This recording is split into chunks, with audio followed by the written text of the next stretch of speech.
पास आता है। ओके, हम्म। तेरा नाम बता बेटा, फिर पापा का नाम। मैं समझा नहीं। कुल देवता आपका? कुलदेवता, हाँ। कुलदेवता तो हमारे ये महादेव का अवतार है, खंडोबा बोल के। खंडो बाबा, ठीक है। हाँ,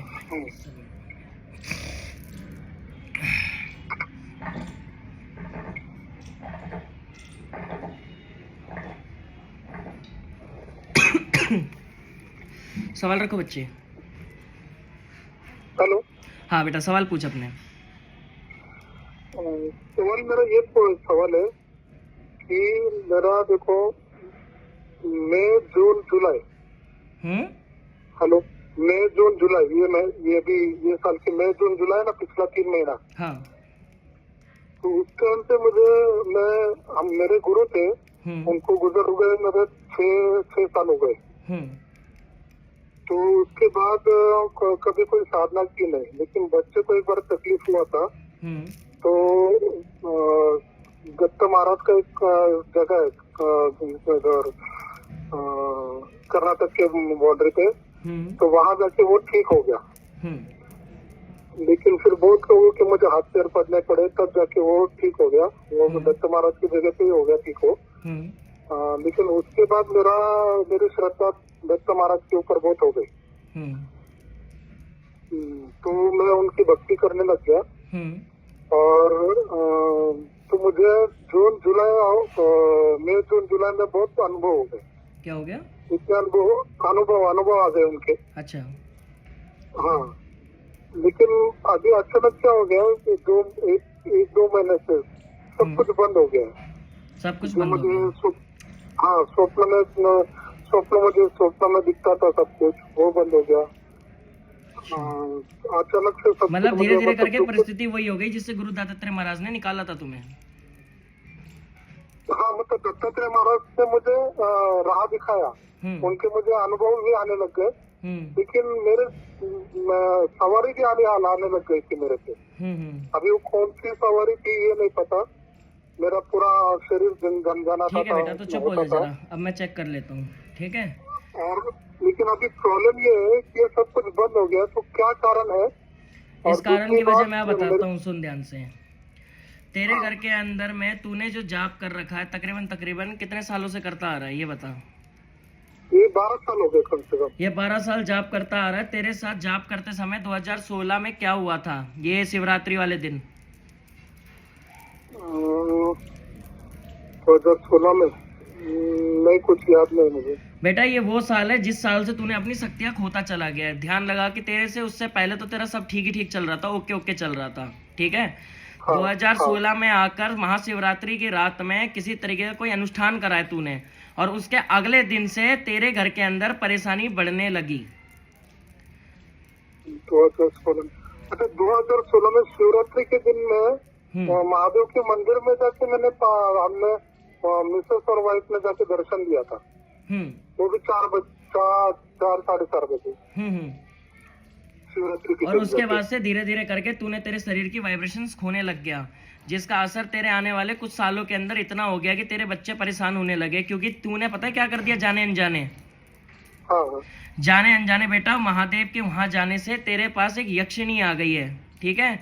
और इस यक्षिणी और कह रही है कि मैं यक्षिण कुल की हूँ, मैं शिवालय में रह के सेवा करती हूँ शिव जी की। ये बच्चा मेरे से आगे बढ़ रहा था, ठीक है? तो मैंने इसके घर में घुस गई, और घुसने के बाद मैंने इसके घर का सारा कवाड़ा कर दिया। मैं इसकी ऊर्जा को चुराने लगी, साथ ही साथ इसके परिणीति जितने भी संबंध थे मैं धीरे धीरे सबको खराब करने लगी।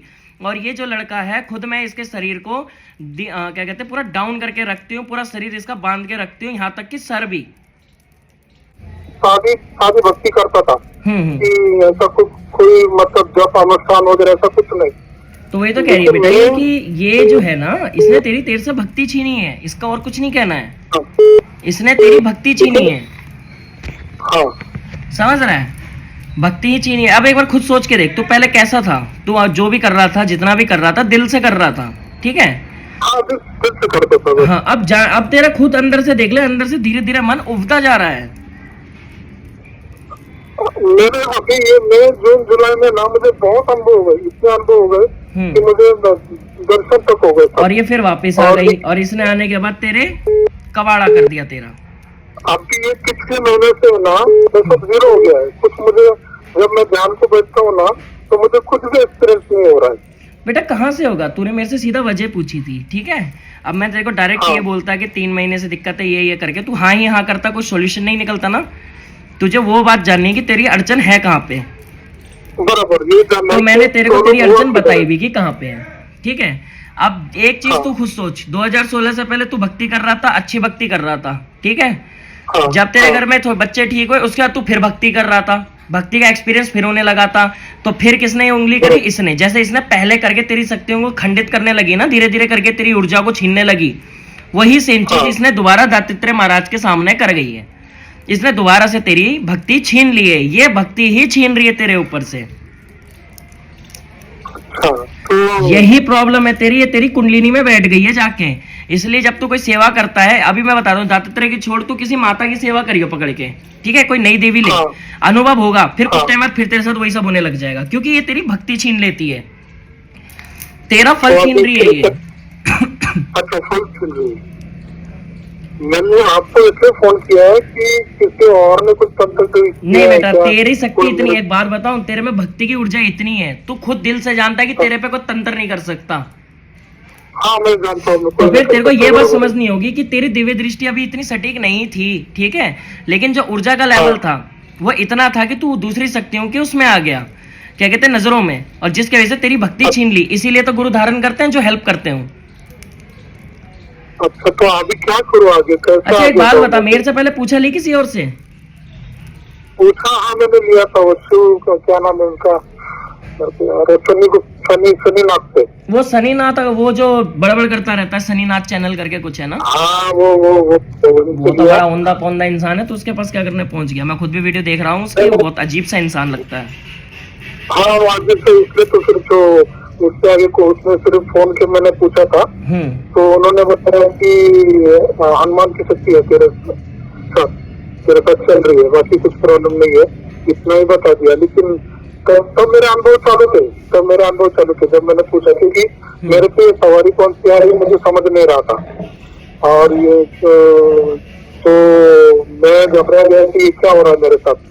ना तो मेरे साथ कोई गुरु है जो मुझे मार्ग दिखाए, तो ये किससे पूछो। तो अभी उस टाइम पे आपका गुरु एक दिन आया था, तब मैंने वो सनी से पूछा। तो बेटा ये देख के चलना, सुन ध्यान से, तुझे इस चीज का जवाब किसी ने दिया नहीं, इसलिए तेरा सोल्यूशन तुझे मिला नहीं। इसमें क्या होता है कि जो यक्षिणी है, इसने इस तरीके से तेरी कुंडलिनी को पकड़ा है कि ये वाइब्रेशंस हमारी क्या होती है, कुंडलिनी हमारा ट्रांसफार्मर है, ठीक है। मतलब कि हमारा देख 2 तरीके के प्लेटफॉर्म होते हैं बॉडी में। अब तो जाप पे मैं तुझे सिंपल समझाता हूँ। हम कोई जाप करते हैं तो हमारा जाप मूलधार चक्र से होता हुआ जाता है, ठीक है, और मूलधार से वो किसके पास जाता है, कुंडलिनी के, और कुंडलिनी से होता हुआ आगे चक्र पे जाता है, ठीक है, जिससे कि हम एक भगत, तांत्रिक, ओझा, साधक बनते हैं। लेकिन अगर हमसे किसी तरह की कोई त्रुटि हो जाए जाने अनजाने में, या गुरुजी की कोई लापरवाही हो जाए, तो हमारे अंदर गलत शक्तियां प्रवेश कर जाती हैं। अच्छा, तो ऐसा ही तेरे साथ हुआ है कि तेरे उस वक्त तेरी ऊर्जा इतनी अच्छी थी, शिव जी का सब सही चल रहा था, उसके बाद तेरे शरीर के अंदर में इस यक्षिणी ने प्रवेश करा और तेरे से तेरी भक्ति धीरे धीरे खा ली। अब खुद सोच कि तेरी शक्ति कितनी होगी, 12-13 साल का तेरा जाप, ठीक है, सारा लेके अकेले लेके कुछ कितने 3-4 साल के अंदर में तेरे को पूरा खाली कर दिया इसने निचोड़ के। तो सोच तेरी कितनी ऊर्जा थी जो इसे चुराने में इतना टाइम लग गया। तो अभी क्या करूं मैं, कैसे इसका निकलेगा? मैं थोड़ा सा ना तेरी बॉडी को चेक करता हूँ, आंख बंद करके भोले बाबा का ध्यान लगा। हाँ, करता हूँ। हाँ, आंख बंद कर बेटा, दे माई बेटा।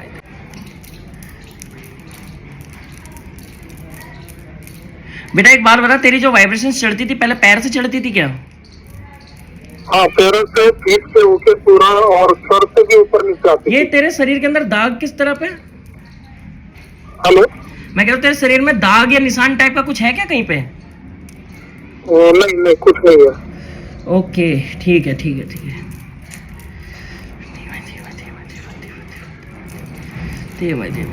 मर गए। और ये भी चेक करना, कोई पीर का है क्या कुछ? पीर का सही कह रहा है, मैं इस दाग को ही पकड़ रहा था।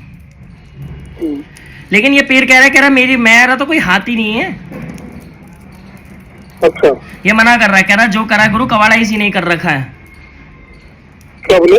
वो कह रहा है कि जो कबाड़ा करा है इसी ने कर रखा है, इसने तेरे ही भक्ति में पता क्या कर रखा है, तेरे एक तरफ एक घेरा खींच रखा है जिसमें कोई भी देव्य शक्ति एंटर नहीं करती।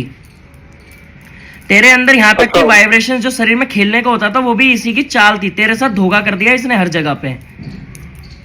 अच्छा, ये सारा खेल धोखे वाला है।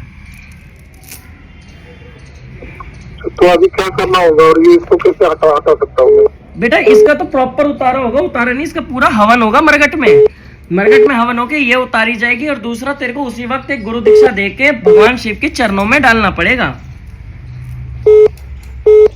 भगवान शिव के चरणों में क्या करना होगा? मतलब भगवान शिव के चरणों में, मतलब कि जैसे तेरे को एक नई दीक्षा देके तेरे से भगवान शिव की अघोर विद्या में से किसी मंत्र की सिद्धि करानी पड़ेगी, जिससे कि इस शक्ति से तेरा छुटकारा हो सके। तुझे क्लीन करना पड़ेगा पूरा का पूरा।